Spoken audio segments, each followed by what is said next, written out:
Ya hay un hartazgo.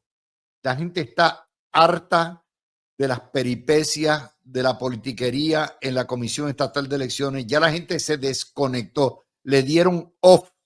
Saben que las piruetas y marometas de los independentistas han quedado en nada y del Partido Popular han retrasado innecesariamente el proceso. Van a obligar a cientos de personas a trabajar hasta el 31 de diciembre, cuando los trabajos muy bien pudieron haberse terminado, o a principios de diciembre o a medio mes, y la gente ya se hartó. Los engaños, el fraude, todo lo que hicieron para retrasar, ya tiene a la gente desconectada. Por eso usted ve que el flujo de noticias es mínimo. Ya estamos en lo que se llama Thanksgiving mode. Este es el fin de semana donde la gente empieza a poner las guirnaldas, las bombillitas, los fiebrus compran el árbol, aunque sea un palo seco, para el día 15 de diciembre. Ya está la gente desconectada y hastiada de la política, loco porque se certifique todo. Y esos son los días donde la prensa nuestra, por supuesto, paga al fin, produce menos noticias. Y esos son los días donde son la especialidad de la casa, porque nos obliga a trabajar más, pero a traer varias noticias y varios ángulos que generalmente ni se tocan. Ustedes saben que Noti1 hay que escucharlo desde las 5 de la mañana hasta las 12 de la noche. Noti1 no solamente es un vicio, sino el que quiere estar enterado de todo lo que pasa con las opiniones de todo el mundo. Esta es la fuente de noticias vuestra. Y gracias a Dios somos un equipo y nos escuchamos, trabajamos, elaboramos. A mí me gusta construir sobre muchos de los temas que se amplían en la mañana y traer nuevos. Y esta mañana le tocó el turno, como tantas veces, a Iván Antonio. Iván escribe hoy una columna muy buena que prometía mucho, pero obviamente en 3 cuartillas, 2 cuartillas y media no se puede hacer mucho más, sobre las encuestas y cómo terminaron las encuestas. Y en realidad a la gente le encanta pelar las encuestas cuando fallan, pero en realidad no fallan, que sencillamente cuando el resultado electoral no sale conforme a lo que proyectaron y buscarle crítica. Pero en este negocio hay que ser justo y hay que ser, hay encuestas buenas, hay encuestas que no son tan buenas, y encima de eso, así como las noticias cambian de un día para otro, los electores cambian de opinión de un día para otro. De hecho, eso fue parte de lo que ocurrió. Aquí hubo una virazón. Si usted mira la prensa en julio, en agosto, en septiembre, yo la estoy viendo porque estoy preparando los informes que siempre hago a final de cada año.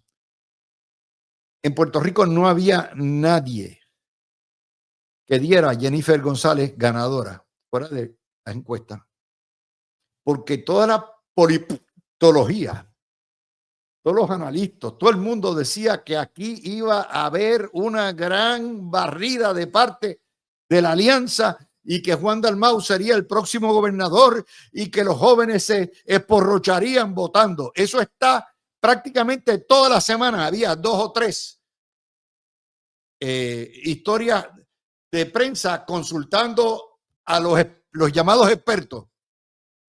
Y por eso yo le decía, aquí, si usted lee la prensa, el gran favorito es Juan Dalmau. El gran favorito es Juan Dalmau. Y cuando usted mira eso, dice, caramba, ¿cómo es posible? ¿Qué pasó? Bueno, es que una cosa, la propaganda de la prensa y la propaganda que hizo Calixto Negrón y la campaña de la alianza, que fue muy buena hasta que perdieron el control las últimas 2 semanas. Y crearon esa expectativa, una expectativa totalmente falsa, porque como bien cogimos aquí y le dijimos a ustedes, sí, los jóvenes, los nuevos inscritos son 90,000 y y los viejos mayores de 50 años son 800,000 o 900,000. Es una estupidez decir que los jóvenes, asumiendo que todos votaran por Juan Dalmau, iban a decidir la elección. Pero por ahí íbamos. En Puerto Rico nadie escucha la razón ni el fundamento. Y obviamente Iván pone el dedo en la llaga y dice Iván que lo bueno de tener muchas encuestas es que los medios se cuidan y unas velan a las otras. No pueden afilar mucho el lápiz. Y yo les tengo que decir que en términos de las encuestas electorales este año, donde el Nuevo Día afiló el lápiz fue en las de las primarias. En la primera encuesta del año 23, que daba a Jennifer González por arriba de Pedro Pierluisi y forzó a Jennifer González a tirarse el juego. Y ahí, pero para este año, que es el año electoral, más o menos las encuestas del Nuevo Día estuvieran a la par. Ok, vamos a darle a ustedes lo que por falta de espacio Iván Antonio no les pudo dar. ¿Cómo terminaron las últimas encuestas? Y yo cojo las últimas encuestas de las últimas 2 semanas y en particular las 2 encuestas más prominentes, que son la del Nuevo Día y la de Gayfier, que las tiran en el último fin de semana.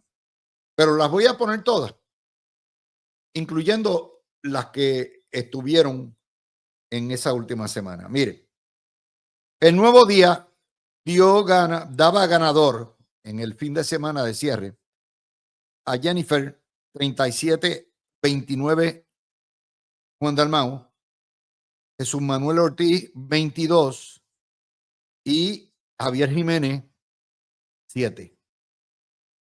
Eso terminó el centavo más o menos, un poco más. Jennifer, yo soy de los que creo que va a pasar de 40%. Juan Dalmau va a quedar en 32% probablemente. Jesús Manuel a lo mejor un poquitito y Jiménez un poco más bajo, pero eso es dentro del margen de error. Sin embargo, en cuanto a comisionados residentes, la encuesta del Nuevo Día se equivocó, o sea, no la pegó. Tuvieron a Willy Villafañe 38 sobre Pablo José 37%, y esa encuesta no estaba, o sea, no fue ni cerca, fue una paliza lo que dio Pablo José. Y en San Juan, igual, tenían a Manuel Natal 33, Miguel Romero 35, y nuevamente Miguel Romero va a ganar por más de 7,000, 8,000 votos, fácilmente 5, 6, 7%, pero esta encuesta es un poco antes, no fue la del fin de semana anterior. Y aquí hubo una virazón, una retranca, un cambio sustancial marcado por las encuestas que medían día a día. Vamos al vocero. El vocero puso 31% a Jennifer González, Juan Dalmau 29%, Jesús Manuel Ortiz 18% y 8% Jiménez, más o menos dentro, aunque la encuesta de Gayfier subestimó los electores del PNP.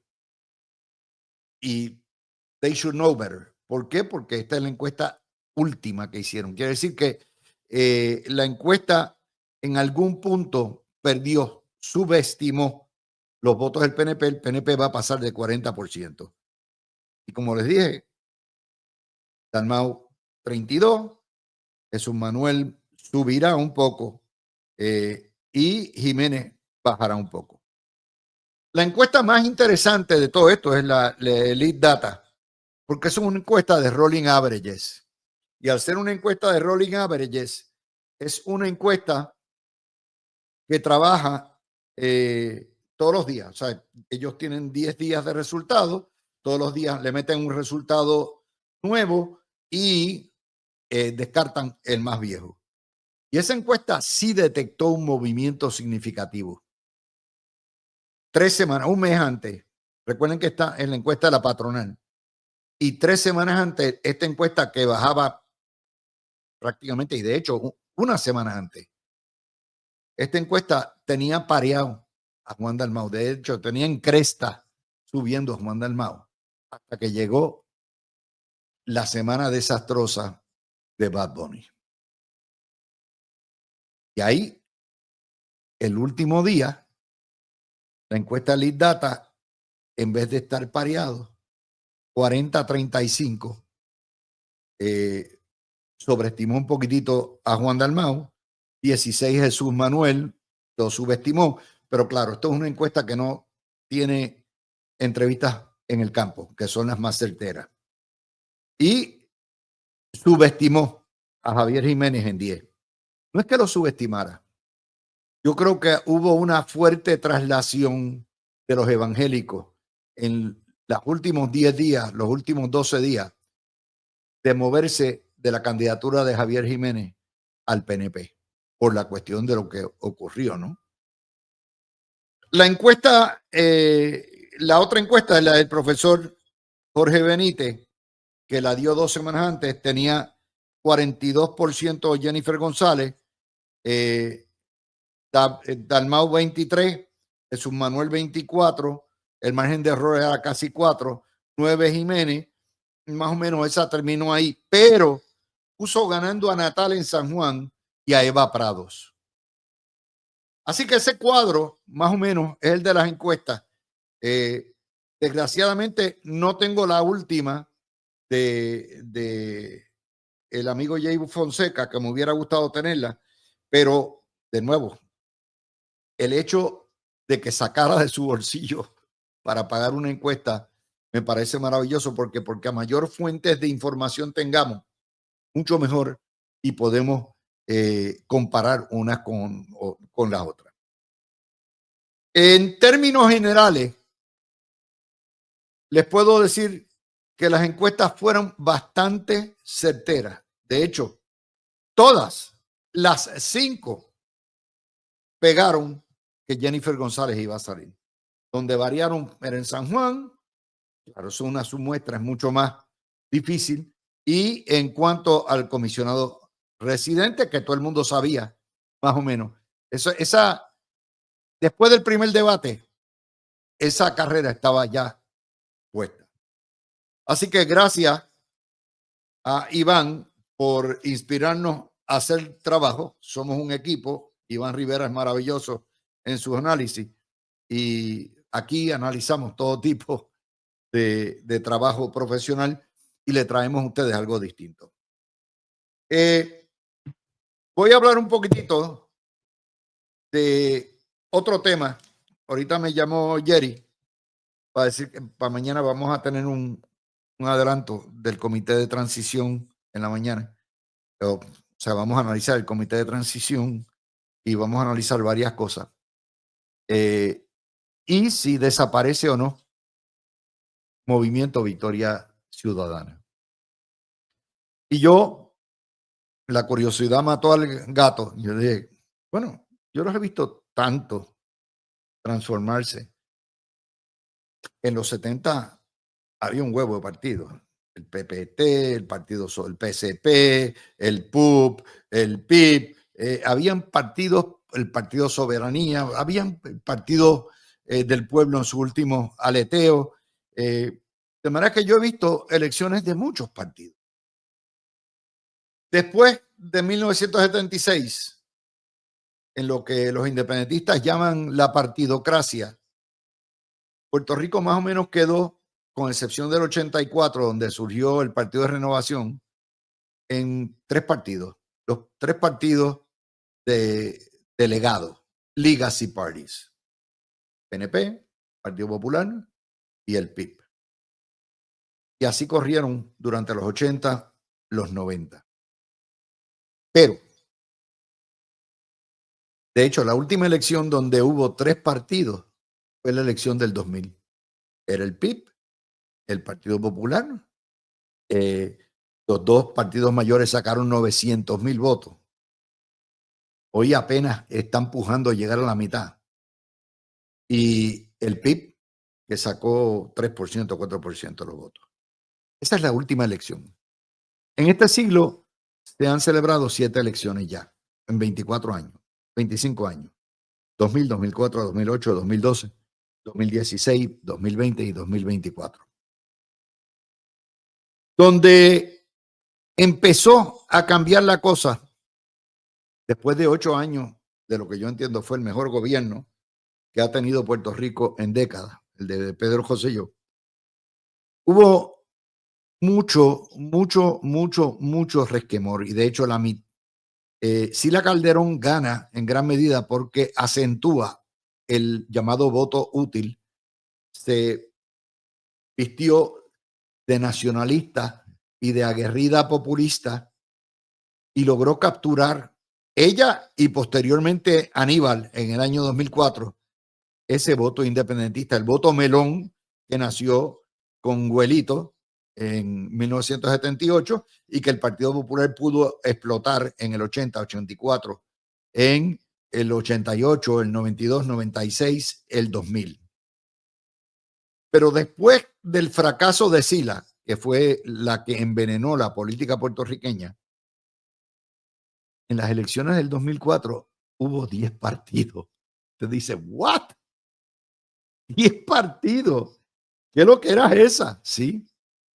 Estaban los 3 partidos delegados y hubo 7 partidos locales, pero también estaba el partido puertorriqueño. Y ahí empieza lo que yo llamo la balcanización. ¿Por qué? Porque muchos independentistas que votaron con Sila quedaron totalmente desilusionados por 2 razones. Sila Calderón, luego que pierde las elecciones, gana las elecciones, Aníbal, en el 2004, Sila Calderón tuvo la oportunidad de hacer una extraordinaria para convocar una constituyente y no lo hizo. Le dio el frío olímpico. Y eso, después de haberle prometido la tierra prometida a los independentistas, encabritó a mucha gente y los desilusionó. Y esa cuestión de tener 10 partidos, aunque solamente 3 estatales, empieza ya ahí a marcar. En el año 2008 hay 4 partidos, entra el de Rogelio Figueroa, ¿se acuerdan que tenía el coquí? Eran naranja. Y obtiene 53,000 votos. Pero muchos de ellos disgustos. Esa es la elección donde Luis Fortuño le da una pela de 230,000 a Aníbal Acevedo Vilá porque era acusado federal y adoptó. Sin embargo, Aníbal, para amarrarse, adopta la República Asociada, hace el proyecto de país y cogió una pela todavía más grande. Cada vez que el Partido Popular se va para la izquierda, las pelas son mayores, pero ellos no han aprendido de eso. Pasó en el 91 con el referéndum de la Alcapurria y pasó nuevamente en el 2008. 4 partidos. En el 2012 hubo, no lo van a creer, 6 partidos. Estaba el Partido de los Trabajadores, que se llevó 14,000 votos. Estaba el Partido de Rogelio, que se llevó 5,000 votos. Ya estaba en los últimos aleteos. Y estaba el MUS, que se llevó 9,000 votos. Cuando usted suma la totalidad de los partidos, que todos eran, ¿verdad?, de candidatos independentistas, pues usted tiene alrededor de unos 30,000 votos. Y esa elección la gana Ricardo Rosselló. Agapito la pierde. Perdóname, esa elección la gana Alejandro García Padilla, es la del 12. En el 16 se reduce a 4 partidos. El PPT con Bernabe, que obtuvo en el 16 5,000 votos. Pero ¿qué fue? Alexandra Lúgaro corre independiente. Todavía no había nacido el MBC y se llevó 175,000 electores. Y empiezan los disgustos. Manolo Sidre, hoy el ministro de Economía de Pedro Pierluisi se llevó casi 100,000 votos. El primer chichón que tuvo el PNP, y casi todos, la mayoría eran PNP, molesto con Rosselló por precisamente, recuerde que Rosselló pierde por 2 puntos la primaria con Pierluisi. Y hubo un montón que fueron y votaron por Pierluisi y otros por Lúgaro. Es el primer chichón.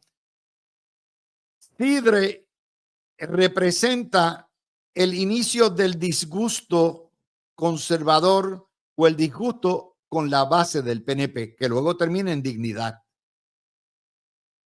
16, 4 partidos. En el año 20, 5 partidos. Ya Dignidad se hace pollo, 87,000 votos para castigar al liberalismo de Ricardo Rosselló y posteriormente de Wanda Vázquez. Lúgaro sube a 179,000 votos, o sea, Lúgaro tenía un techo, pero corre con el MBC. Y Eliezer Molina, 8,000. Cuando usted suma, los independentistas casi lograron un 400,000 votos. Se llevaron el 28% de los votos. Y eso ya nos está dando el atisbo de lo que se llama la emancipación del independentismo nacionalista, que se desprende completamente del Partido Popular y se convierte en una fuerza que todo lo que se necesitaba era aglutinarse, y ahí es que nace la Alianza Olamo-Goya, que en principio era una buena idea si se hubieran unificado, pero como cada cual quería ganciarse y tener su propia franquicia, ahí Natal le firma la sentencia de muerte, de defunción, a Juan Dalmau.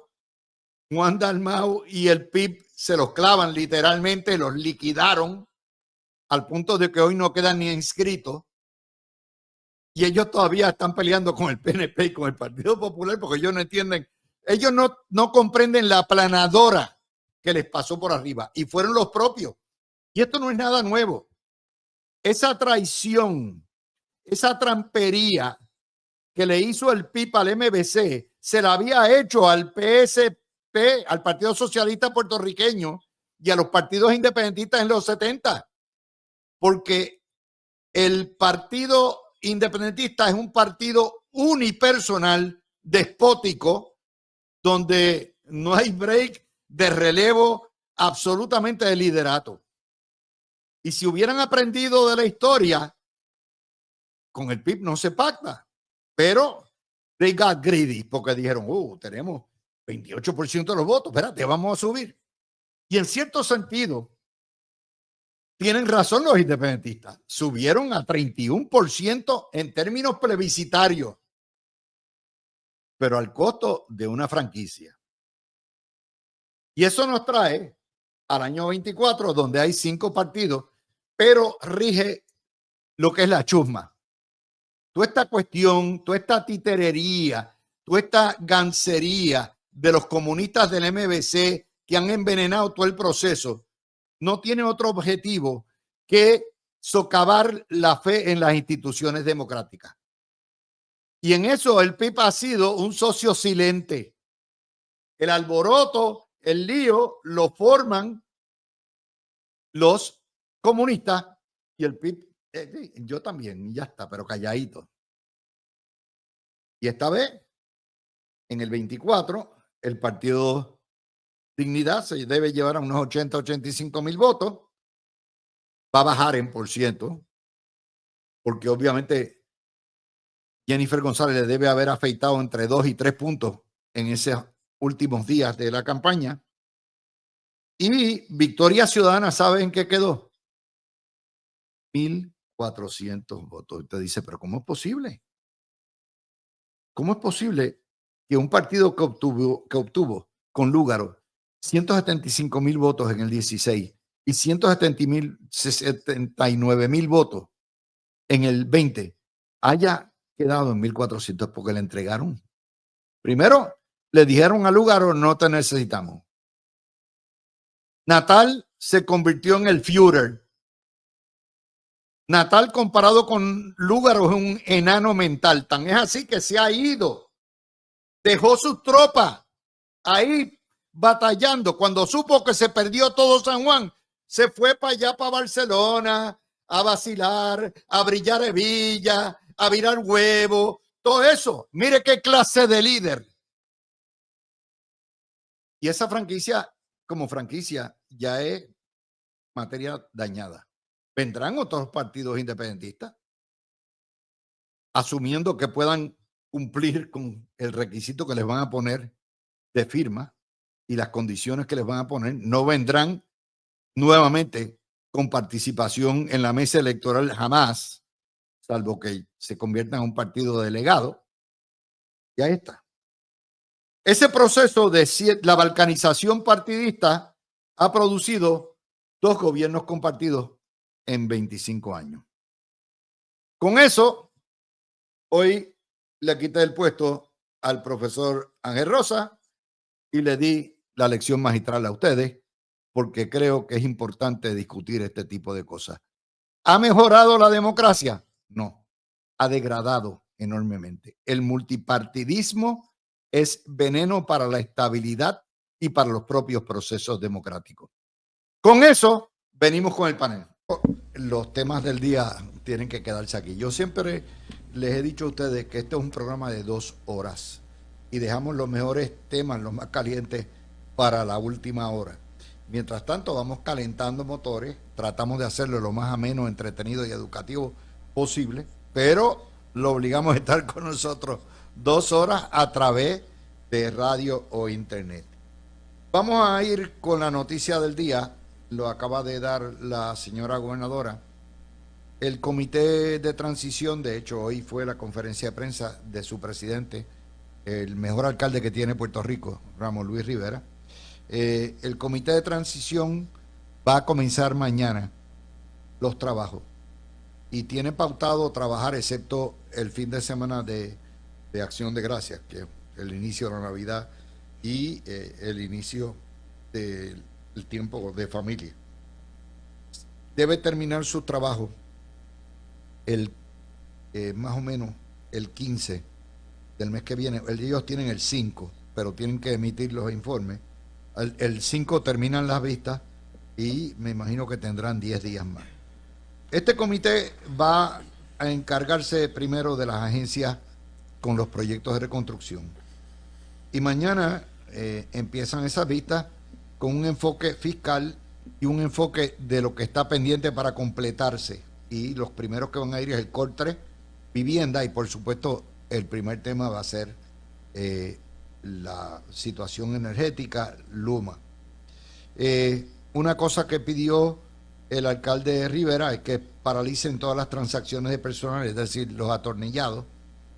Asumo que esto estará también, me imagino, ¿verdad? No negociará la gobernadora con el gobernador, particularmente si va a haber conversaciones sobre una extraordinaria. Y eso es lo que hay. Aquí hay 2 maneras de hacer esto. A tiro limpio, como lo hizo Sila Calderón cuando envenenó y endiabló la política puertorriqueña por el resto del siglo, o hacerlo de una manera cordial, una manera transparente, donde se diga: esto es lo que se ha hecho, esto es lo que falta por hacer, estos son los contratos, esto es lo que hay.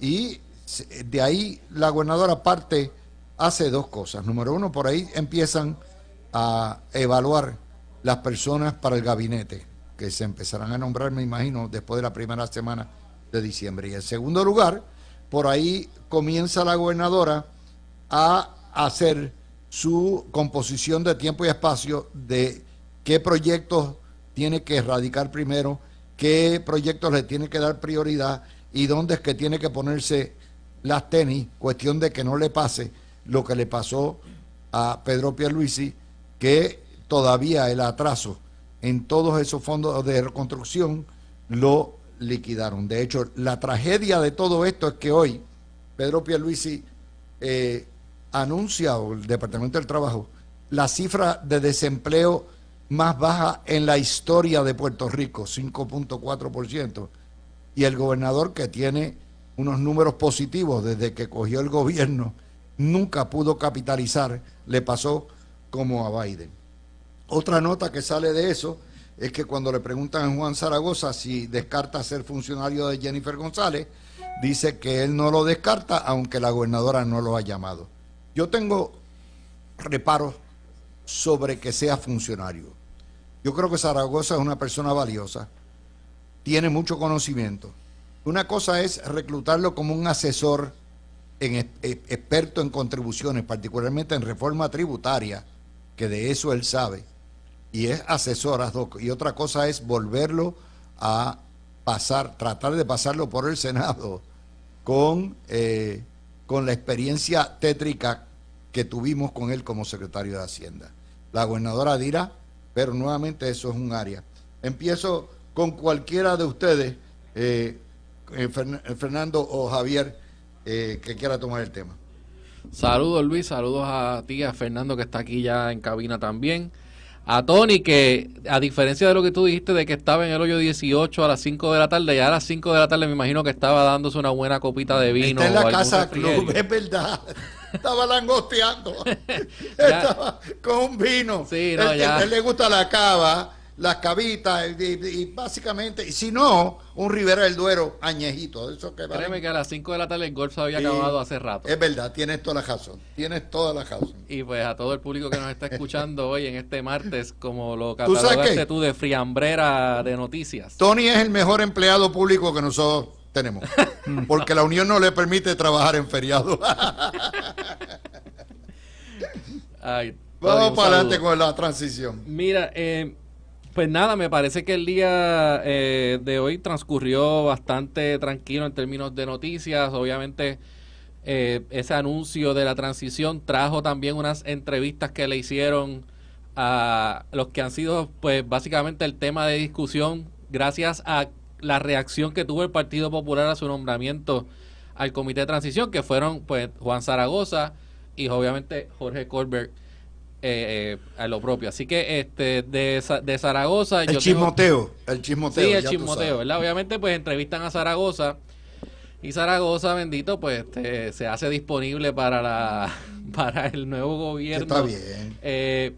Yo te diría a ti, Luis, que el Departamento de Hacienda estuvo muy bien, tanto bajo Ricardo Rosselló como bajo Pedro Pierluisi, sin Juan Zaragoza al mando del Departamento de Hacienda o teniendo algo que ver con el Departamento de Hacienda. Si la gobernadora necesita un asesor, un cuerpo de asesores, yo no tengo problema en que lo nombre, y es otra opinión más y experimentada, ¿no?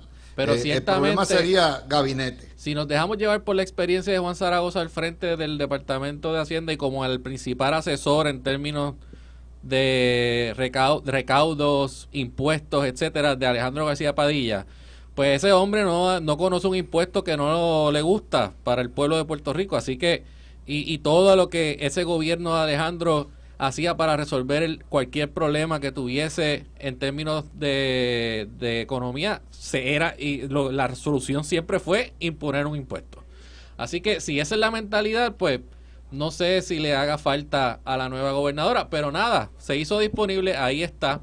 En términos de Jorge Colbert, creo que le hicieron una entrevista que la vi y pues para mí contestó muy bien todo lo que fueron los cuestionamientos que se le hicieron. Es una persona con vasta experiencia y en términos profesionales lo que dicen, mira, nosotros estamos aquí para recopilar una información. Y ahí sobre eso me parece que adecuadamente el comité de transición comienza con lo que son los temas más calientes o los temas que más interés van a generar en términos de información, que son obviamente la reconstrucción con el COR3, el Departamento de la Vivienda, etcétera, y el tema de energía. O sea, la semana que viene, Luis, si hoy está ya todo el mundo medio desconectado, la semana que viene se desconecta todo el mundo. Sí. Oye, pero van a trabajar hasta el miércoles antes de San Giving. Sí, aparentemente van a pedir el pavo a una panadería porque van a trabajar tarde el miércoles. Pero tú sabes que la semana que viene en términos mediáticos eso pues no va a haber. Sí, es muerto. Es muerto, no va a haber mucha noticia, no se va a generar mucho. Y pues ellos sabiendo eso también, pues los temas con los que arranca el comité, pues son los temas pues, más intensos en términos de información. Saludos Luis, saludos al público que nos oye, a ti Javi, a Tony. Espero que ese alión del 1996 que te estás bebiendo ahora esté muy rico. Tómatelo con un poquito de agua, porque si estuviste jugando golf puedes deshidratarte, no tantas horas bajo el sol. Tony es un tipo célebre. Tony lo conocen desde el hoyo 1 hasta el 18 brutal. Y en la casa club más. Bueno, los carritos de golf que van detrás le tocan bocina porque mira, se pone a hablar hasta con los arbustos. Pero mira, estoy mirando ahora el itinerario de trabajo del Comité de Transición y es lo que tú dices, Javi lo resaltó ahora mismo. El tema número 1 es la reconstrucción. ¿Por qué? Porque esto fue punta de lanza, entiendo yo. Esto fue punta de lanza durante la campaña primarista y también pues fue algo que sonó bastante durante la campaña para la gobernación, que era el tema de los usos de los fondos de reconstrucción de los diferentes desastres naturales que hemos tenido. Seguido de lo de energía, eso es el jueves. Obviamente Jennifer González hizo muchas expresiones de cara a las elecciones generales en cuanto al contrato de Luma y ha continuado expresándose y prometiendo que va a buscar reemplazar el operador. O sea que definitivamente esto es tema puntual para ella. Y por último, pues, y no se queda muy atrás, tiene que ver con infraestructura. El viernes también pues toca el tema de acueductos, carreteras, entre otras cosas más. Ya la semana que viene los temas que se tocan son no de muy alto perfil, recursos humanos, seguridad pública, etcétera. O sea que podemos esperar que a partir de mañana se esté prestando bastante atención a qué es lo que, a la información que se va a estar compartiendo por el Comité de Transición saliente, o sea, la administración del gobernador Pierluisi, al comité entrante. Y esto es algo que tengo entendido, estaba buscando el sitio de internet, no lo encontré, pero usualmente esto se transmite a través de un website y a través de YouTube. Y nada, o sea, ya a partir de mañana tendremos que comentar, porque es que ahora mismo, pues, solamente las personas designadas para participar en el Comité de Transición saliente saben cuáles son el contenido de los informes. Esos informes no han sido publicados todavía, si no me equivoco. Tal vez la gente del comité entrante los ha recibido. Pero nada, Luis, o sea, esto es parte del trabajo que hay que hacer bajo la ley para que la administración de la gobernadora entrante pueda entrar con el pie derecho y arrancar bien con la información puntual que necesita. Vamos a ver, yo creo que podemos... Aquí hay una diferencia. Sila botó la bola y el bate en cuanto a convertir los comités de transición en comités de fusilamiento que terminaron en aquella barrabasada de la Blue Ribbon. No vamos a ver a Luisito Rivera, que tiene un profundo respeto por los funcionarios públicos, en la cuestión de estar buscando, criminalizando, castigando, humillando como humillaron. Sí vamos a ver un trabajo serio sobre dónde estamos, por qué este proyecto no ha avanzado, por qué, en qué etapa está, cuánto se ha gastado, qué contratos, todo eso lo vamos a ver y va a haber absoluta transferencia. Y de hecho, Omar Marrero no va a esconder absolutamente nada. La prensa, por supuesto, va a reseñar lo peor. Cada día saldrá un desastre, se acabó el mundo, apocalipsis ahora, todos prepárense para titulares. Mira, 15 pasa, días así. Mira, las vistas de transición son 90% aburridísimas, un 5% que se calentaron los ánimos un poco porque se tocó un tema neurálgico y después vuelve y se tranquiliza todo, pero la prensa nos va a contar de ese 5% y no se va a olvidar de toda la información. Claro. Positiva y tal vez no tan positiva, que se comparta el resto del tiempo, pero eso es lo que podemos esperar, o sea, no un reflejo fiel de qué es lo que va a estar pasando efectivo mañana. Eso es así. Vamos contigo, Javi. Mira, en términos también de lo que mencionas sobre los números de desempleo que acaban de anunciar, bueno, la realidad es que el gobierno de Pierluisi lleva anunciando números positivos en términos del desempleo, en términos del índice de actividad económica, en términos de turismo, o sea, en muchos renglones económicos. Evidentemente el gobierno de Pierluisi fue exitoso y yo creo que pero nunca los viste en portados. No hay las duda viste en la de página eso. 30 y pico. No, no, si acaso, cuando las reportaban.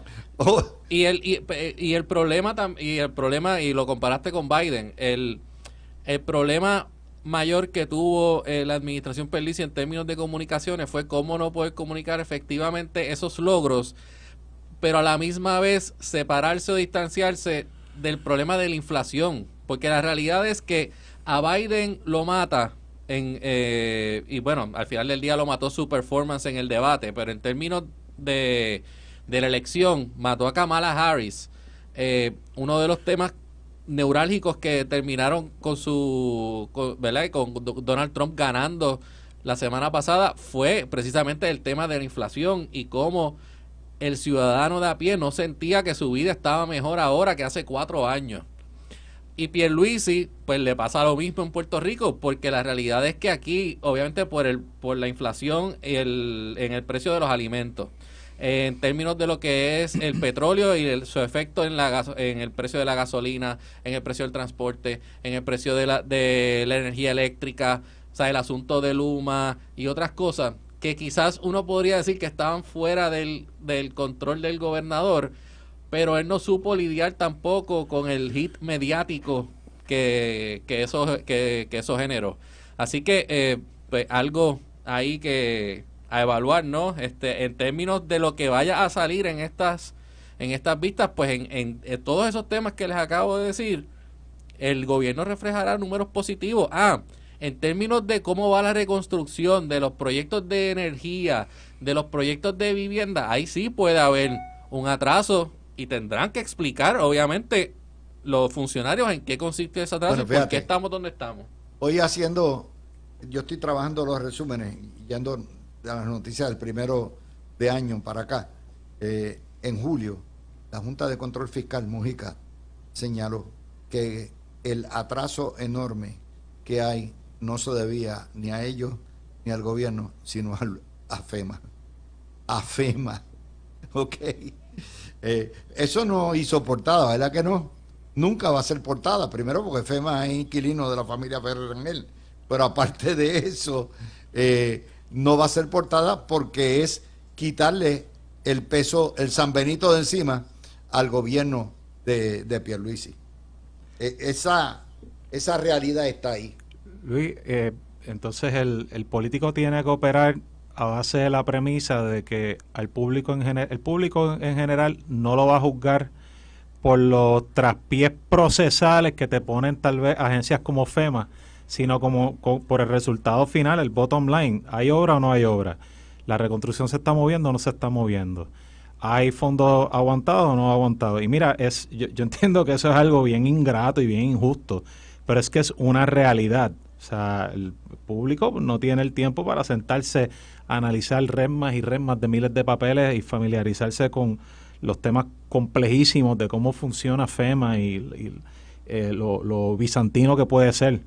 Pero, o sea, eso fue lo que se lo comió y recuerdo que hace 1 año y medio ya estábamos hablando de lo peligroso que resultaba para la administración de Pierluisi el no ser más agresivo en resaltar sus logros y en explicar qué es lo que está pasando.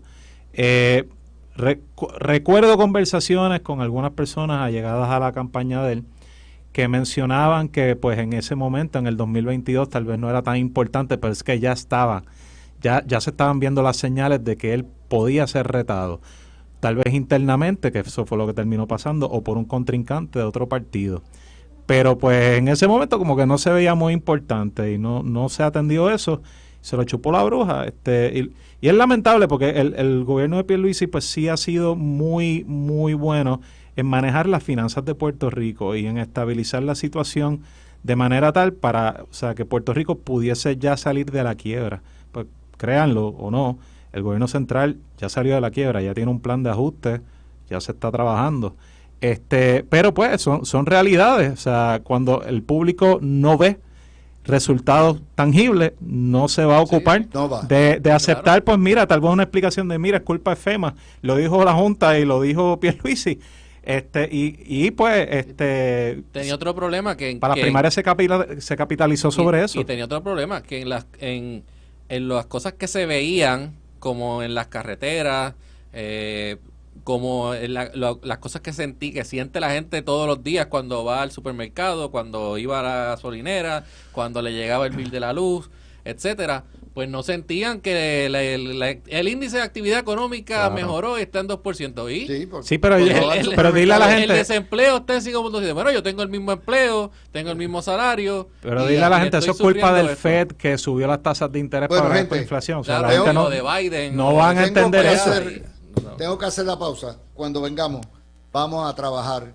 Alexandria Ocasio-Cortez está cogiendo una paliza a nivel nacional de todos los lados. Le echan la culpa a ella y a los comunistas socialistas del Partido Demócrata de haberse comido la administración de Biden y la campaña de Kamala Harris.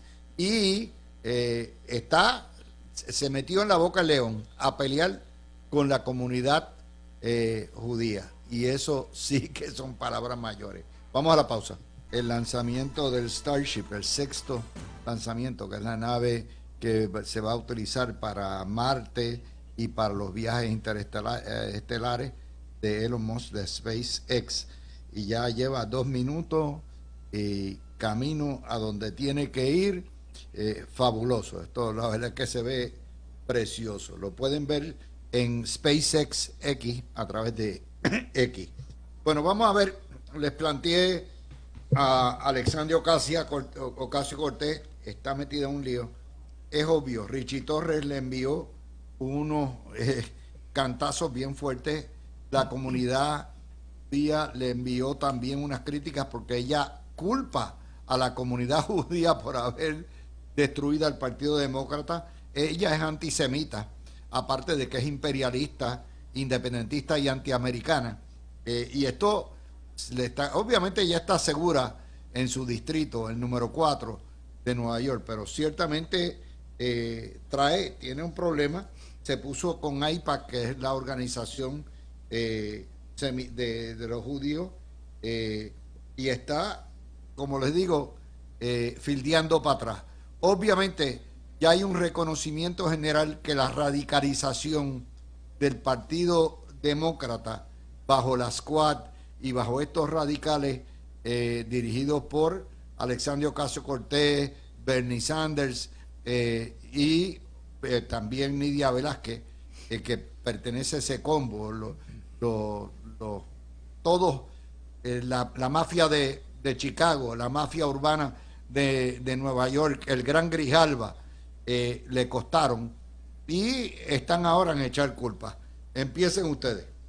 Luis, desde como un mes, sí, como desde finales de septiembre, principios de octubre, se notó que el discurso de Kamala Harris se tiró más hacia el centro y centro derecha en varios temas neurálgicos como eran la inmigración, economía, etcétera, porque el Partido Demócrata, o por lo menos la campaña de ella, se dio cuenta, entiendo que demasiado tarde, de que el discurso más liberal de izquierda, de esos segmentos del partido que no necesariamente son los más grandes, pero pueden ser de los más vocales y llaman más la atención, no estaban calando hondo con los votantes que tal vez estaban todavía up for grabs, o sea, que estaban indecisos o que podían cambiar su opinión de votar por Trump y darle la oportunidad a alguien como Kamala Harris. O sea que esto ya se veía venir desde antes de las elecciones. No me sorprende que ya a 2 semanas del evento, dentro del Partido Demócrata hay conversaciones, discusiones, peleas, no sé cómo le quieras llamar, el blame game de qué fue lo que pasó, pero yo creo que falta tiempo antes de que el Partido Demócrata pueda descifrar exactamente cómo fue que fallaron y qué pueden hacer para ser pertinentes en el próximo ciclo electoral. Porque algo parecido le pasó a los republicanos, y entiendo que fue cuando ganó Barack Obama en el 2008, y el Partido Republicano tuvo que hacer soul searching y creo que publicaron un estudio de cómo fue que perdieron, las cosas que tienen que cambiar, etcétera. Pero fíjate que hay un hilo conductor que es común, es la imposición totalitaria. Esta gente nos metió por ojo, nariz y boca el Black Lives Matter. Nos metió por ojo, nariz y boca que había que quitarle los fondos a la policía y que los policías eran los criminales.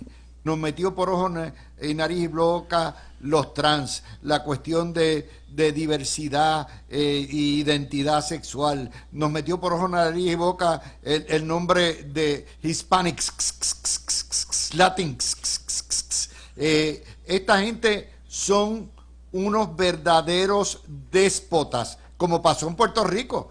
Nos quieren endilgar la independencia y el socialismo cuando el 57% o 58% ha votado por la estadidad, vota por un partido estadista y en 4 plebiscitos han rechazado el separarse de Estados Unidos. Ese es el estilo de estas bandidas urracas parlanchinas que pretenden imponer su criterio sobre el criterio del pueblo de Puerto Rico. Javier. Mira, desde el día después de la elección en Estados Unidos prácticamente, los demócratas, tanto políticos como comentaristas, como you name it, han estado discutiendo qué fue lo que llevó, ¿verdad?, al Partido Demócrata a perder la elección. Uno de ellos ha sido Richie Torres, que lo comentaba yo aquí ya de la semana pasada porque había estado enviando tweets, básicamente diciendo, ¿verdad?, y comentando a los miembros de su propio partido que estaban diciendo que Donald Trump había logrado mejores números con los latinos simplemente porque los latinos eran racistas y eran misóginos y no querían una mujer negra en el poder, etcétera. Y les decía, miren señores, eso no es. O sea, los latinos simplemente, igual que otros grupos dentro de los Estados Unidos, la inflación, el tema de la inmigración, que los primeros 2 años y pico de la administración de Biden básicamente dejaron esa frontera abierta por ahí para abajo. Los temas de las guerras culturales, como tú dices, de permitir que hombres que están transicionando, ¿verdad?, hacia mujer, compitan contra mujeres cuando... O sea, esta gente, ser homosexual es superior y más importante que ser heterosexual. Cuando la comunidad LGBT es 7% de la población. Así, o sea, no es que no se trate igual, es que lo que ellos hicieron provocó una desigualdad en toda la política pública.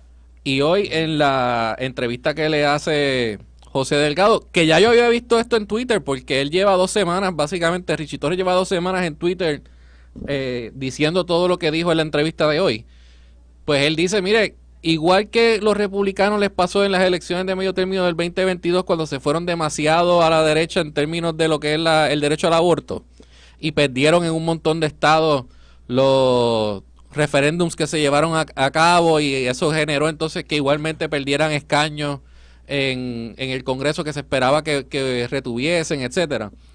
Pues él dice, igual ocurre con todas estas cosas que está empujando la extrema izquierda, que él sabe que milita dentro del Partido Demócrata, que son las Alexandria Ocasio-Cortez de la vida, junto con todo su squad.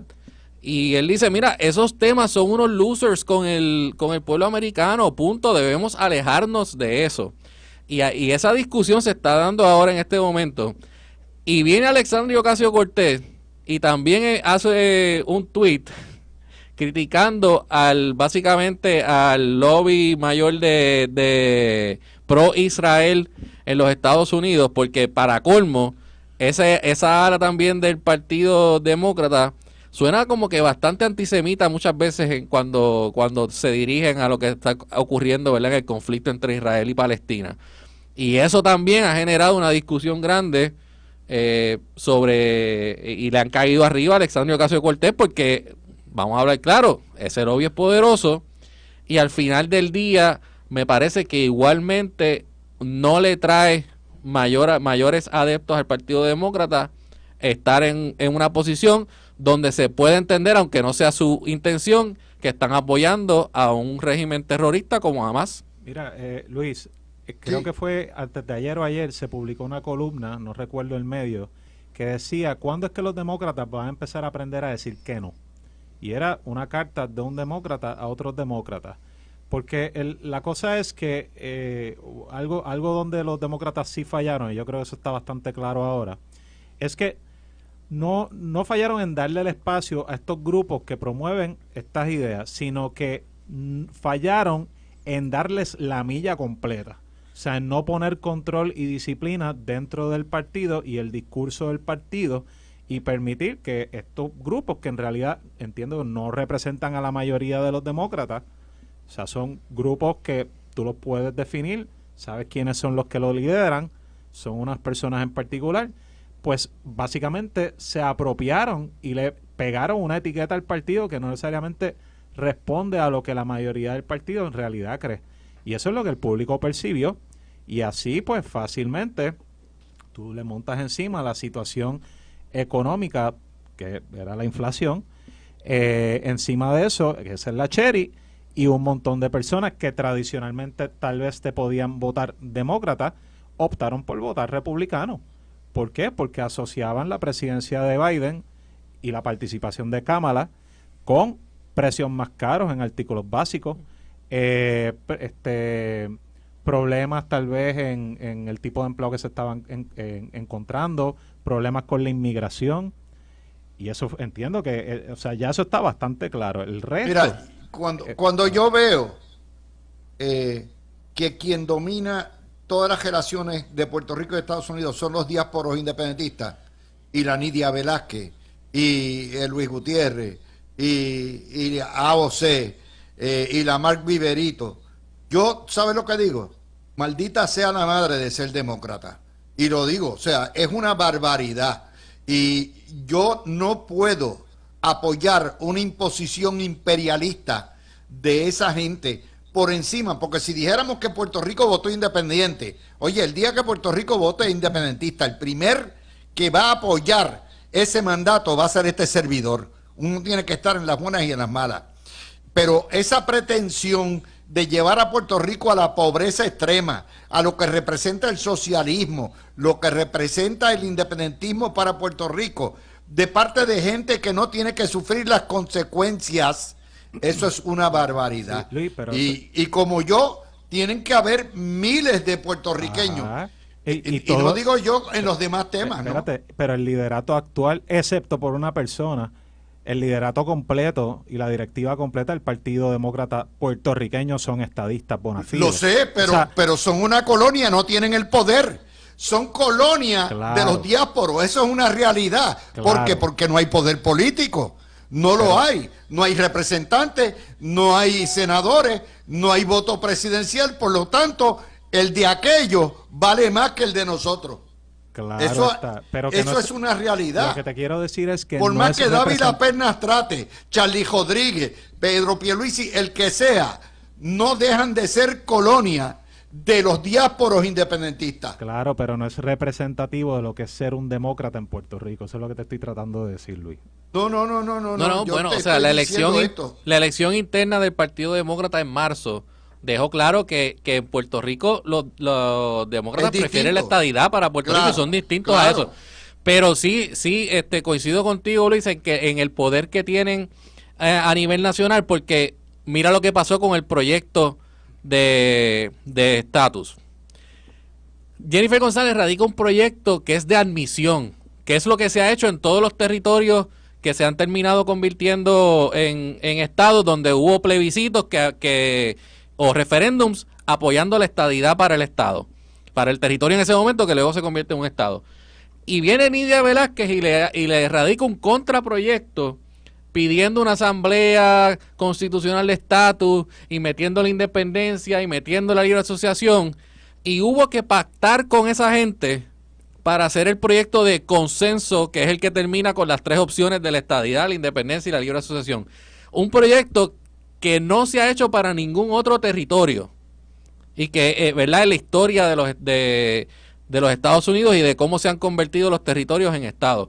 Así que sí, o sea, esa influencia que tenía Nidia, que tenía AOC sobre el Partido Demócrata, si bien es cierto que ella no pudo imponer su proyecto directamente porque habían otros demócratas con ranking que Pedro Pierluisi, Luis Dávila Pernas, y el gobierno les llegó, obviamente, y obviamente el trabajo que hizo Jennifer González como comisionada residente le llegó a esos congresistas, le llegó a ese liderato.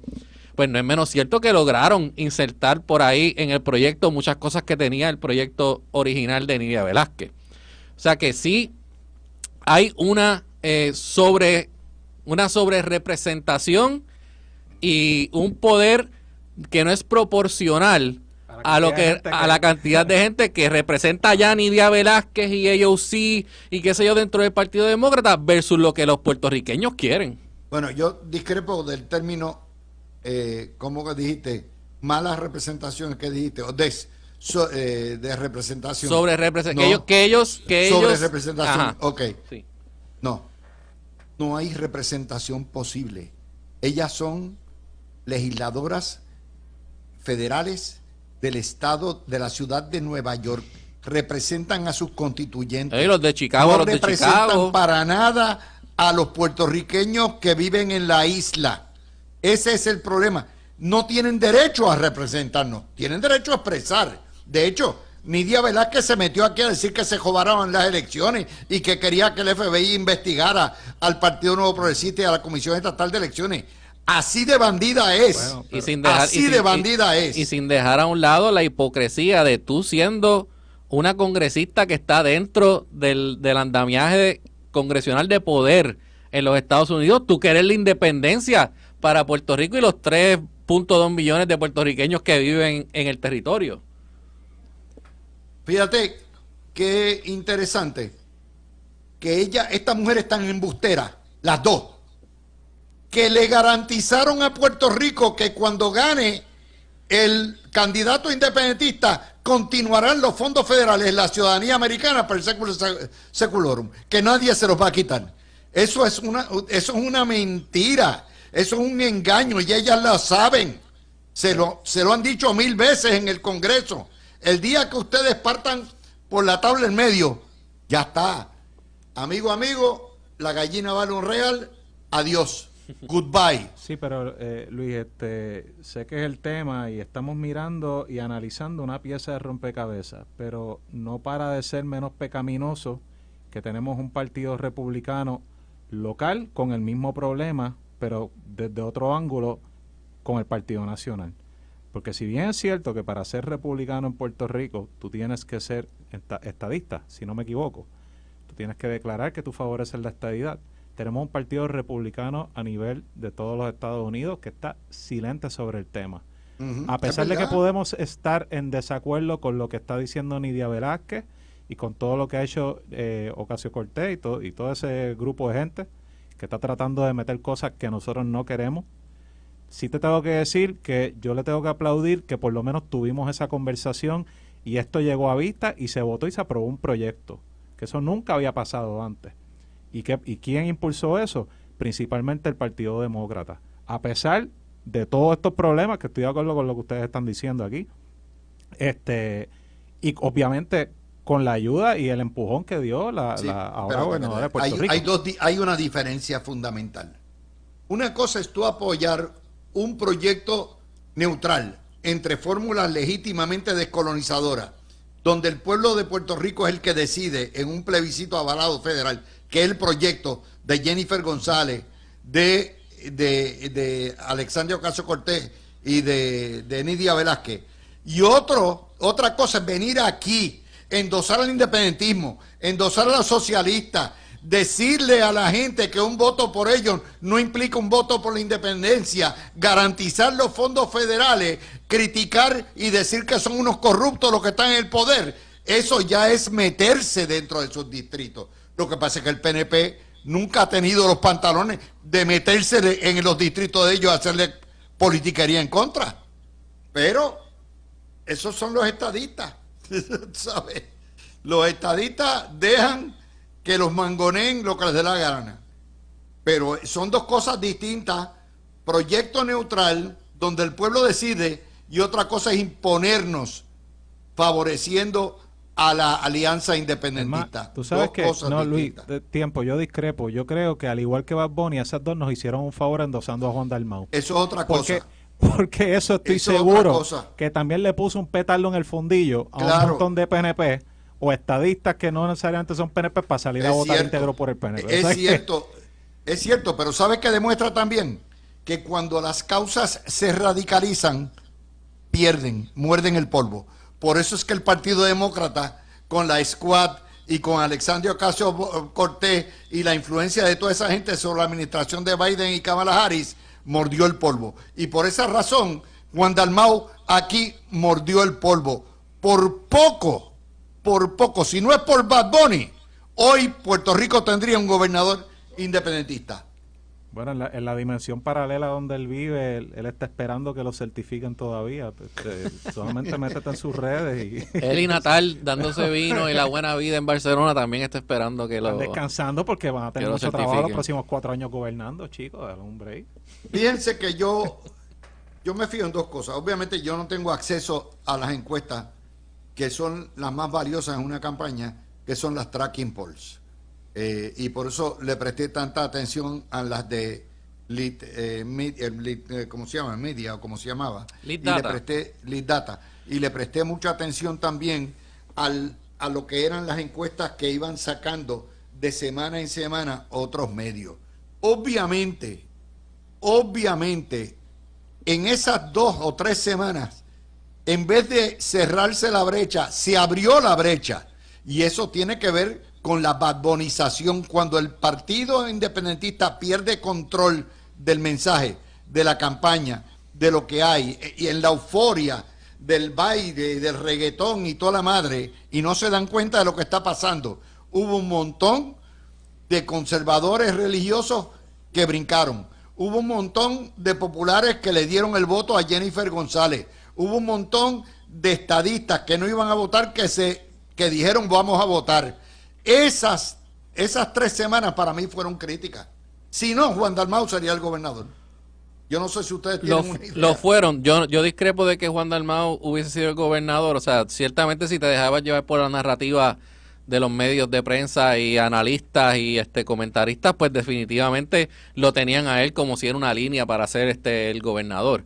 Pero todas las encuestas que eran personales, Luis, como la del Nuevo Día, y otras, ¿verdad?, que me hablaron sobre lo que venía en términos de resultados por meses antes de la elección, y en la última semana de la elección se mantenían más o menos en esa misma línea. Tenían a la gobernadora ganando fuera del margen de error. Ahora bien, yo creo que no hay duda alguna que la campaña de odio del PIB hacia el PNP y hacia sus electores, los billboards de Bad Bunny de muerte al PNP y de que si no aman a Puerto Rico, corruptos, todos son unos corruptos, todos son unos pillos. No fue únicamente Bad Bunny, era Molusco todos los días, era la prensa todos los días repitiendo el mismo mantra. Una mujer que no tiene una sola lacra en la historia como funcionaria pública, un partido que en los 4 años que llevó la administración nunca hubo un solo caso sobre el gobernador ni su gabinete. Pero eso es lo que... O sea, eso, el festival, obviamente el cierre con las banderas del PIB y los miles de personas que fueron allí, y el speech de Bad Bunny junto con el PNP son unos K de Kiko, Nidia y Alexandria Cortez allí hablando de la independencia para Puerto Rico y todas esas cosas, pues evidentemente sí levantó a un popular de derecha que sabía que su candidato no tenía break de ganar la elección a prestarle el voto a Jennifer González. PNPs que se sentían que no necesitaban su voto porque le estaban diciendo que Jennifer González iba a ganar cómodamente, y a lo mejor ellos apoyaban a Pedro Pierluisi y no iban a ir a votar en la elección general, se levantaron y fueron a votar. O sea que al final del día sí le hizo un favor a la candidatura de Jennifer González y a poder lograr las mayorías en ambas cámaras, que eso es algo que no se discute mucho, Luis. Pero antes de la elección se podría pensar quizás que Jennifer González podría ganar, estaba al frente en las encuestas serias.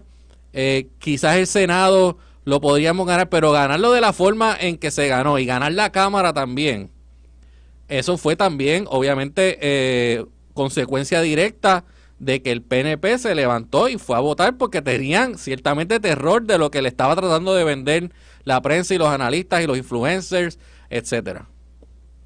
Vamos a hacer la pausa. Cuando vengamos vamos al bulo de Noticel de hoy de que Luma se fututeó los chavos de las pensiones. una mentira, una barrabasada, una salvajada que yo no entiendo cómo Noticel la publica, porque en realidad es el fondo de pensiones lo que se fue a pique y es la Autoridad de Energía Eléctrica, no tiene nada que ver con Luma. Y ciertamente otra cosa, es pura histeria, la gobernadora no va a permitir que eso ocurra, y si tiene que sacar del erario, una vez convenza a la Junta de que lo haga, lo van a hacer, salvo que la juez Swain determine que hay que cortarle las pensiones, en cuyo caso, donde manda capitán, no manda marinera. Regresamos. La Autoridad de Energía Eléctrica, la autoridad, no Luma, revela que en diciembre se queda sin fondos para pagar las pensiones de 12,000 jubilados. El fondo sencillamente se acabó. De hecho, usted suma los empleados de Luma y los empleados de Genera, no llegan ni a la mitad de lo que son la totalidad de los jubilados. Las pensiones se pagan hasta ahora, el suplemento de la transferencia del Fondo General, por órdenes de la Junta de Control Fiscal. Y son préstamos de un fondo de reserva. Obviamente aquí la deuda nada más, la deuda de los pensionados es 4,000 millones de dólares. ¿Sabes cuánto es la deuda de los bonistas? 8,000 millones. O sea, de 12,000 millones que debe la Autoridad de Energía Eléctrica, una tercera parte corresponde a las pensiones de jubilados. El resto es los bonistas. Y con una diferencia, los bonistas ya están sentados sitting pretty con la decisión de Boston, y ahora es sentarse y a mi entender, ellos están mejores protegidos que los propios unionados, porque los jubilados, la pensión no es una creencia garantizada. ¿Qué ustedes creen? Mira, Luis. Perdóname. Y la historia de Noticel es totalmente falsa. Luma no tiene nada que ver con esto, ¿ok? Es el fondo, primero las pensiones altísimas, la cantidad de jubilados, y se fue, como todos los demás fondos de pensiones, se fue para el zafacón. Dime. Mira, Luis, yo no leí la historia de Noticel, pero leí la historia del vocero, que es la primera plana de hoy. Vamos a empezar por algo. El fondo de pensiones no se acaba en diciembre. El fondo de pensiones de la Autoridad de Energía Eléctrica se acabó hace rato. Hace rato, exacto. O sea, el gobierno central ha estado cubriendo el pago de los pensionados con lo que es el dinero de las contribuciones del Fondo General, igual que está haciendo con las pensiones de todos los retirados del gobierno central. Que esas pensiones de los retirados del gobierno central se pudieron garantizar porque se llegó a unos acuerdos en la quiebra del gobierno central que garantizó el 100% del pago de las pensiones de los que ya estaban retirados. Y eso se hizo por consenso con los bonistas, porque ese plan de ajuste del gobierno central fue por consenso con los bonistas. Aquí en esta nota, por ningún lado sale que la Autoridad de Energía Eléctrica todavía está en la quiebra y que todavía se están negociando todas las deudas, incluyendo la de los bonistas, que, Luis, la asegurada es 8 billones, 8.5 billones, pero hay deuda no asegurada también por ahí para abajo. E igualmente la deuda de las pensiones.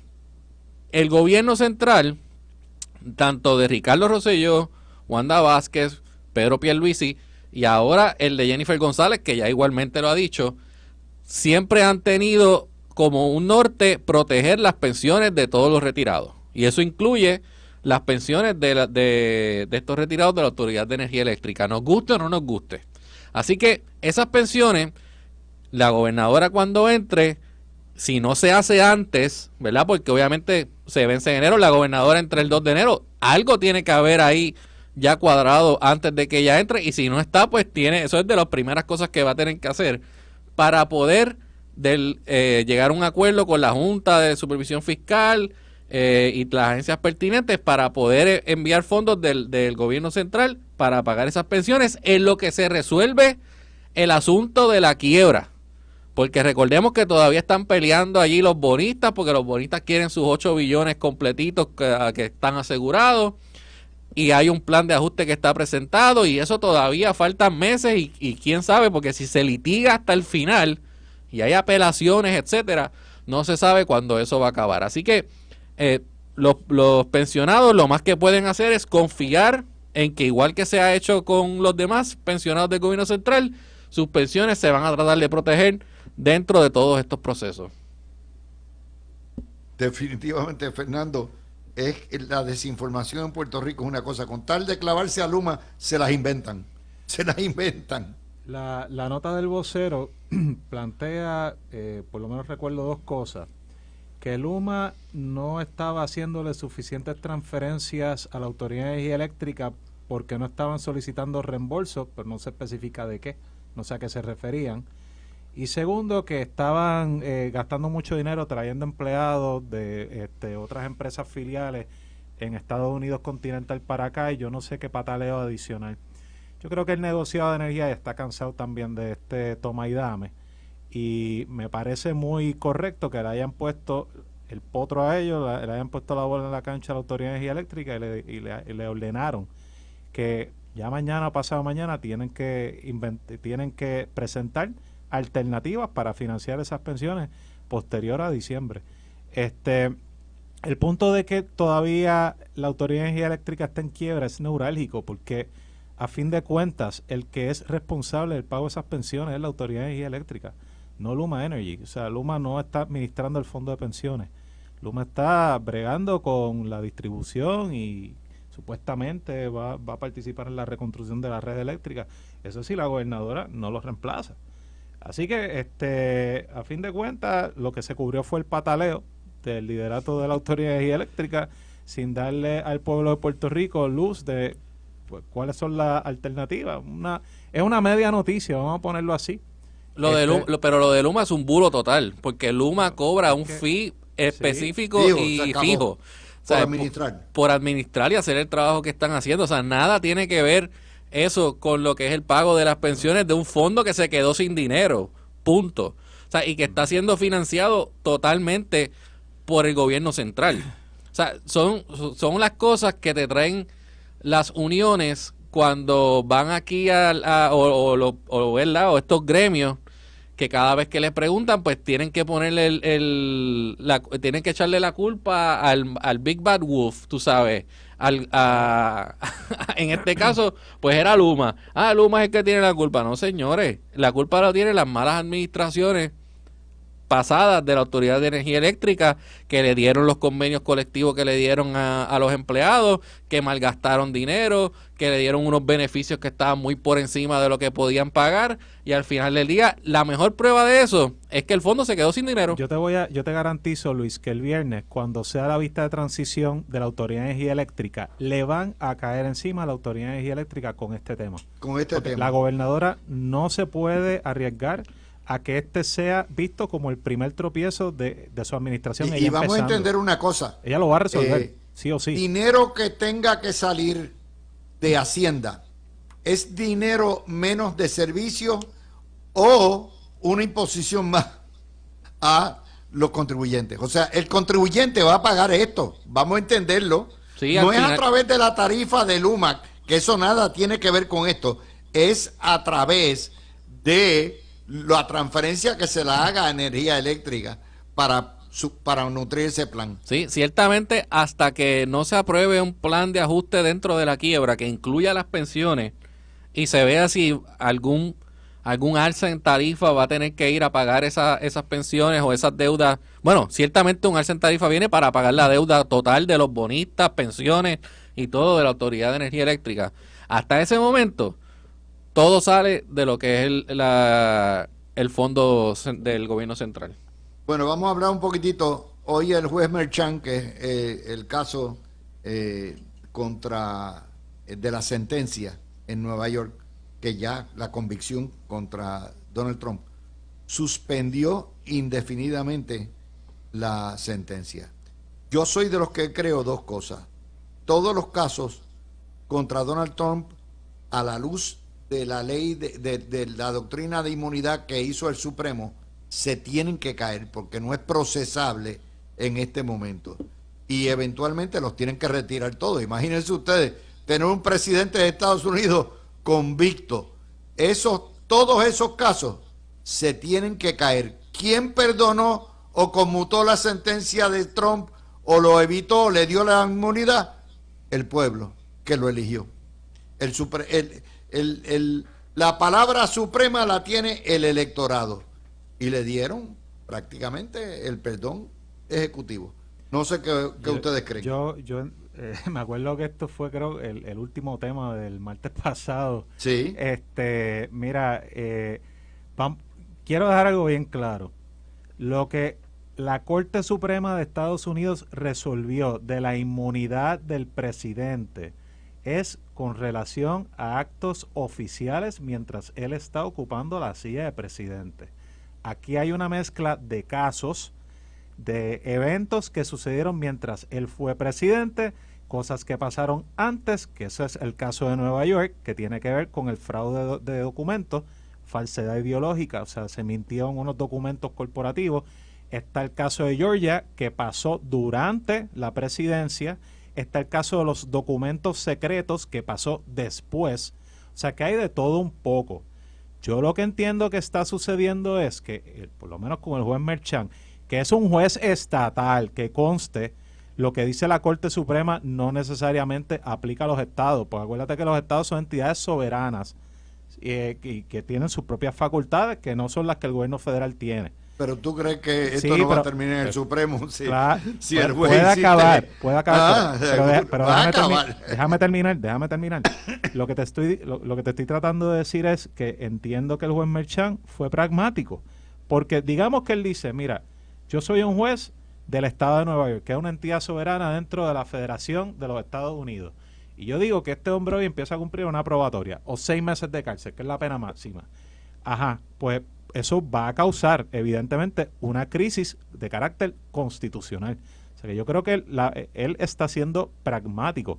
Yo podré no estar de acuerdo con eso, porque yo creo que todo el mundo tiene que ser tratado de igual manera, y he representado un sinnúmero de personas que le encantarían que le suspendan indefinidamente la vista de sentencia, inclusive por cosas más pensuacas que las que hizo Trump en Nueva York.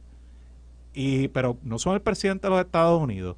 O sea que eso tan, por otro lado, ojo, pues eso es un slippery slope de que hay personas que son más iguales que otras. Pero entiendo el pragmatismo detrás de la decisión. Hay personas que son más iguales que otras, se llama el presidente de los Estados Unidos. O sea, es solamente una persona que es electa por 50 estados. ¿Cuánta gente votó en esta elección? 150 millones aproximadamente. Por ahora, siguen contando votos en algunos estados.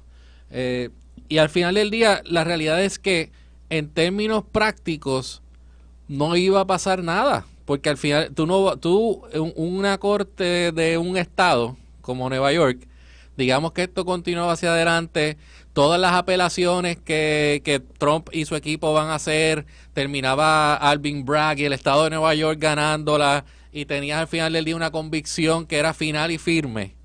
¿Cómo ibas entonces a ejecutarla contra un presidente que está allí en Washington D.C. en funciones? Que conste, la convicción, el cumplir una convicción, una sentencia, no se suspende porque tú estás apelando.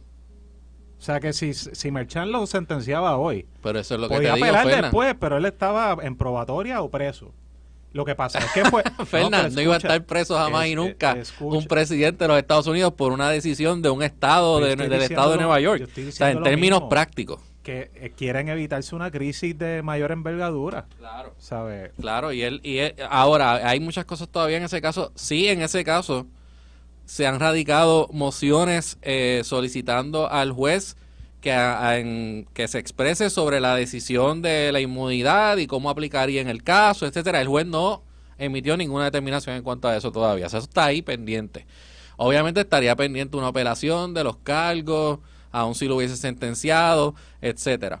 O sea que al final del día, en términos prácticos, ninguno de los casos va a poder proceder mientras Donald Trump sea presidente. Entonces tú vas a decir que tú tuviste un caso aguantado 4 años, digamos que él está vivo de aquí, ¿verdad?, al 2028 y pues termina Bueno, su tarde mandato. o temprano, Ese los se va. hamburgues y los cheeseburgers y las papitas son de Mira, efecto y lento. le van a sacar ¿Sabes? una foto y él le va a estar sacando el dedo a O la sea, cámara diciendo me fui y hice lo que me dio la gana y nunca me y cogieron. nunca Eso es exactamente. probablemente lo que va a O sea, pasar. por eso es que yo decía la semana pasada que it's over. Con esos casos se acabó. Se O sea, acabó. pueden hacer lo que quieran, pueden decir que lo están suspendiendo y que todavía él fue encontrado culpable, bla, bla, bla. En términos de los efectos prácticos que tienen, no va a tener ninguno. Y luego entonces tú tratar de venir y reabrir un caso 4 años después, bueno, yo entiendo que esa parte ya el pueblo la adjudicó. Pero había que mencionar esto porque es parte de las noticias que tenemos en el día de hoy. También me parece que hay dos noticias que hay que mencionar. Elizabeth Torres regresó, dijo, I'm back, no me rendí. Y Elizabeth Torres lo que está es reinventándose su fase de maestra, que pasó entonces a PNP, de PNP a delegada, de antidelegada, después coqueteó con dignidad, corrió solo, recibió 9,000 votos, se fue, volvió, y vendrá. Hay una profesión política que es muy rentable, se llama ser mosca, ¿no? Es como Pedro Julio Serrano. Ahora ha creado una federación de 70 organizaciones LGBT a todo lo que dan. Y están ahí, es como igual que Eliezer Molina, excepto que Eliezer Molina tiene que haber sacado 20, 30,000 votos rating. Elizabeth Torres solamente sacó 9,000. Pero viven de eso, viven del escándalo, de que la prensa le dé pauta, de esos que se dedican, y es una manera de reinventarse. Esto es una democracia, gracias a Dios hay muchas voces, y que tengan mucho éxito en sus nuevas encomiendas. Yo sé que tú dijiste que esto era un día friambre al principio del programa, pero esto sí que lo demuestra. O sea, a Elizabeth Torres, para mí su carrera política y su influencia dentro del ámbito político tiene que haber terminado el 5 de noviembre cuando sacó menos de 10,000 votos en las elecciones. O sea, eso fue patético. De casi 80,000 que sacó en la para delegada, de 80,000 se le quedó 9,000. De 80,000 se le quedó 9,000. Bueno, y no hay un mejor ejemplo de la frase en inglés que dice Luis, fumbled the bag. Pues no hay un mejor ejemplo que eso, que Elizabeth Torres. O sea, Elizabeth Torres incursiona en la política como candidata a delegada congresional, saca la mayor cantidad de votos en esa elección porque los estadistas la veían como una persona que en realidad tenía un norte estadista, que su principal tema y su vocación en términos políticos era luchar por la estadidad para Puerto Rico, y no hizo más que ser electa y empezó a entrar en las guerras culturales hasta el punto que en una marcha de los religiosos en el Capitolio, en un live, vino y dijo que los temas que se estaban allí discutiendo eran más importantes que la estadidad. Y ahí comenzó la debacle de Elizabeth Torres y culminó para mí el 5 de noviembre con, ¿verdad?, una actuación patética en términos electorales, donde el único que sacó menos votos que ella fue Nelson Albino. Así que vamos a ver si la siguen invitando a programas para que siga hablando. Porque es la cuña del mismo palo. Exacto. Me imagino que sí, por eso. Y mientras la prensa sea como es, pues va a ser, olvídate, estadista. Le van a poner estadista y ya va a estar. Pero hay otra nota que tenemos que señalar en el día de hoy, y creo que es importante también, y es esta situación. Ya tenemos, Trump va a pasar su gabinete, los va a nombrar en receso, y ya se lo han dicho. Él no va a permitir, particularmente por la situación de Matt Gaetz, él sencillamente en el receso le van a permitir, él entra a su secretario bajo la ley de nombramientos en receso, puede estar casi un año, hasta finales del año, y vean que eso va a venir. Eso va a venir. De hecho, pasados presidentes han nombrado en receso, lo que pasa es que nunca empezando una administración, nunca empezando una administración. Miraremos, y hay un receso, va a ocurrir. Ahora, yo lo que no estoy seguro es cuándo juramentan los senadores, cuándo se constituye el Senado, si recesa, hasta cuándo recesa, y obviamente el presidente jura el 21 de enero. Eso es ¿Cómo lo se que- hace eso? Yo no entiendo. Esa es mi duda, porque para mí el Congreso se constituye antes Sí, de que él juramente. Pero puede recesar, Lo que yo puede leí- Y recesar entonces hay sin una el ley, 10. entiendo que hay una Claro. ley que él quiere usar. Lo que yo leí es que el Senado puede básicamente determinar que no se va a reunir o Ujú. renunciar al deber Hasta a después. reunirse hasta luego, Hasta luego. para que él pueda hacer los nombramientos en receso El día y le puede primero. pichar pa' loco por un buen tiempo. Que tal vez a eso se refería Trump, de que iba a ser dictador el día 1, o sea, el chistecito que él viene haciendo hace varios meses. Y da lo Este- mismo. Yo creo que él se los van a aprobar, no importa qué. Bueno, Matt Gaetz no Tú sé, sabes. pero los demás muy probablemente sí. Matt Gaetz es el vengador. Matt Gaetz viene a cobrar las cuentas. Matt Gaetz es su hatchet man. Por lo tanto, ese es el más importante de todo. Se lo van a nombrar, créanmelo. Se lo van a nombrar. O por lo menos le van a dar la oportunidad del receso para que él lo pueda nombrar. Y después, tú sabes, No, el yo que creo- venga adelante, que arree. Yo creo que el nombramiento de Trump, no solo de Matt Gaetz al Departamento de Justicia, no responde solo a que Trump pues quiere limpiar casa, sino que quiere nombrar a la persona que más asco le daría al público, a varias personas del público en general, ver liderando un departamento tan importante como ese. O sea, máxime Bueno, con falta el que viene esa para el reputación FBI, que él tiene. que es Patel. Patel. Y cómo él se- ay, Ese es un guerrillero de derecha. Si viene para el FBI, Eso es pues, para acabar de quitarle so el be it. lustre al Departamento de Justicia. Bueno, Como que mira, votaron por Trump, la mayoría votó por Trump, esa es la que hay, Votaron eso es lo por- que trajo el no, board, votaron- lo que trajo el barco. Votaron por él muchos porque esperan que la economía mejore.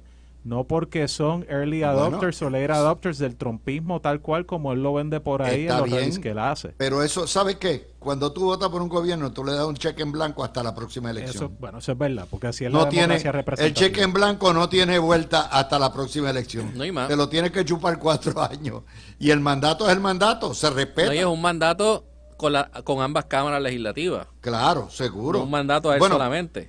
Exacto, es un mandato por 2 años. Todo lo que tienen que hacer es ahora, porque si los demócratas limpian la casa de la izquierda, en el año 26 pueden ganar una de las 2 cámaras y ya entonces se torna la cosa más interesante. Pero por ahora tiene mano libre y lo va a hacer, él está consciente, de hecho ya Trump perdió una cámara la primera vez, ya él puede, ya él sabe lo que es tener con lo que llaman aquí el banquete total, él lo sabe. Bueno, gracias a Javier y gracias a Fernando.